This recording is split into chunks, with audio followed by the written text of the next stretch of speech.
Assalamualaikum warahmatullahi wabarakatuh.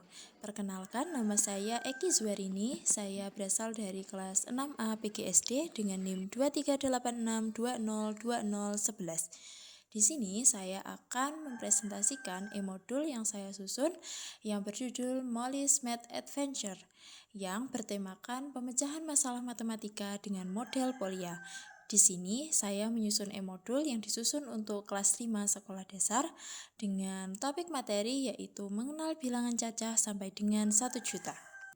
Pada halaman kedua saya jasikan kata pengantar yang berisikan tentang tujuan penulis dalam menyusun e-modul yang digunakan untuk kelas 5 sekolah dasar. Pada bagian ini, saya menyajikan daftar isi yang bisa digunakan pembaca sebagai panduan untuk melihat apa saja yang ada di dalam e-modul. Yang pertama ada judul, kemudian kata pengantar, daftar isi, perkenalan Molly, dan juga ada materi-materi lain atau isi-isi lain yang digunakan untuk mendukung modul. Kemudian teman-teman bisa scroll ke bawah, di situ ada scan barcode yang dimana bisa digunakan untuk melihat modul secara online yang bisa teman-teman akses menggunakan handphone. Pada halaman selanjutnya, di sini disajikan perkenalan karakter Molly, Molly's Math Adventure. Nah, di sini disajikan bagaimana karakter Molly. Dia adalah seorang siswa kelas 5 sekolah dasar yang dimana dia suka berpetualang dan memecahkan masalah matematika dengan model Polya. Di sini dia akan menemani langkah-langkah mengerjakan soal menggunakan model Polya.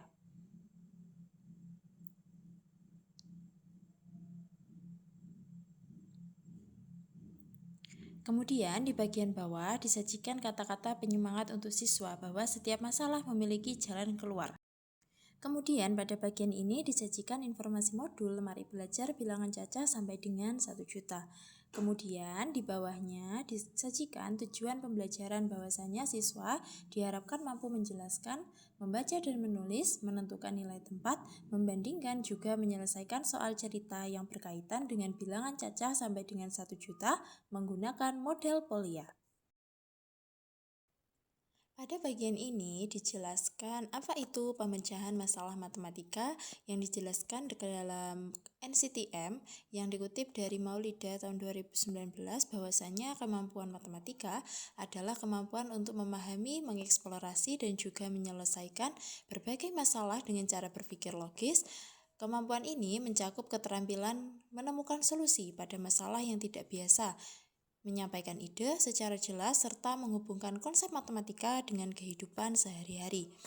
Kemudian untuk di bagian bawah, teman-teman bisa belajar 4 tahapan pemecahan masalah matematika menurut Polya tahun 1985. Yang digunakan adalah langkah pertama, memahami masalah, kemudian menyusun rencana, kemudian untuk langkah ketiganya adalah teman-teman diajak untuk melaksanakan rencana, kemudian yang terakhir adalah memeriksa kembali.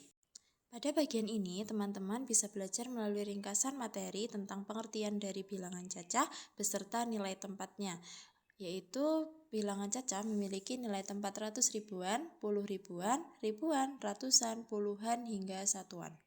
Yang dimana pengertian bilangan cacah itu sendiri adalah bilangan yang dimulai dari angka 0, 1, 2, 3, dan seterusnya. Kemudian pada bagian ini disajikan cara-cara yang digunakan untuk menyelesaikan operasi hitung bilangan cacah, yang dimana yang angka pertama adalah membandingkan bilangan dengan menggunakan tanda kurang dari, lebih dari, juga sama dengan. Nah, di sini di bawahnya juga disajikan contoh dari operasi hitung bilangan cacah yang bisa digunakan dengan model penjumlahan, pengurangan, perkalian, dan juga pembagian. Pada bagian ini disajikan contoh dari pemecahan masalah yang digunakan dalam soal rutin maupun non-rutin. Di sini jadi disajikan bahwasanya soal rutin itu adalah soal yang bisa dikerjakan dengan satu metode saja. Kemudian untuk soal non-rutin bisa dikerjakan dengan beberapa langkah penyelesaian yang berbeda dengan hasil yang sama. Kemudian di bagian bawah disajikan contoh soal non-rutin yang bisa dikerjakan dengan model Polya, yang dimana langkah-langkahnya disajikan bagaimana proses memahami masalah, menyusun rencana, melaksanakan rencana, juga bagaimana memeriksa kembali jawaban yang telah.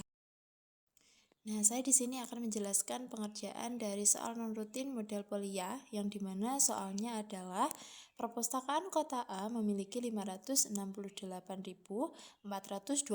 buku, sedangkan perpustakaan kota B memiliki 586.245.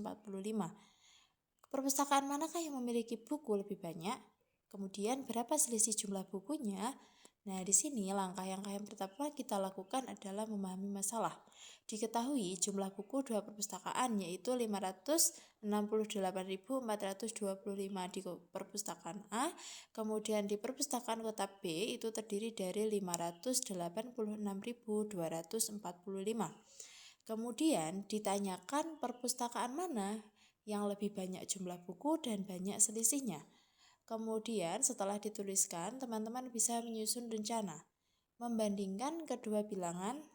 Nah, yang di situ jika teman-teman sudah menemukan perpustakaan mana yang memiliki buku paling banyak, kemudian teman-teman bisa mengurangkan dari jumlah buku paling banyak dengan buku paling kecil.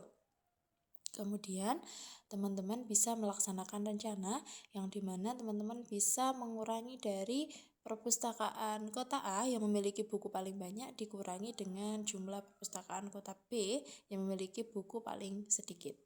Kemudian di situ diperoleh hasil dari operasi hitung tersebut.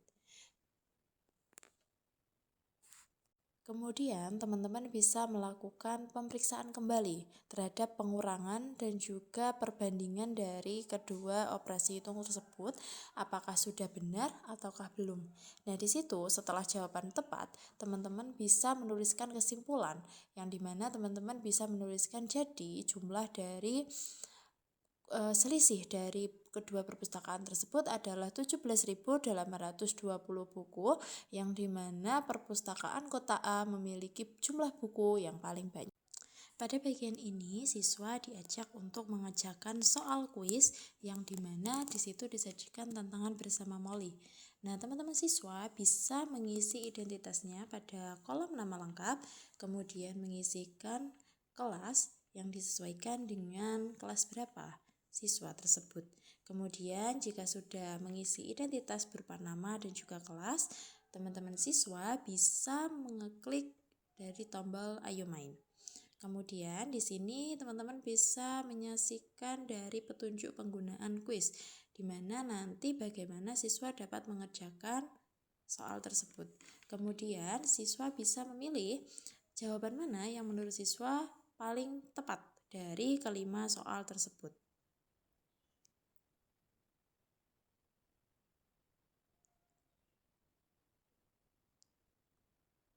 Setelah jawaban selesai, bisa diklik kirim jawaban di bagian bawah. Nah, kemudian setelah siswa mengeklik tombol kirim jawaban, siswa bisa menyaksikan presentase dari kinerja yang telah teman-teman siswa lakukan.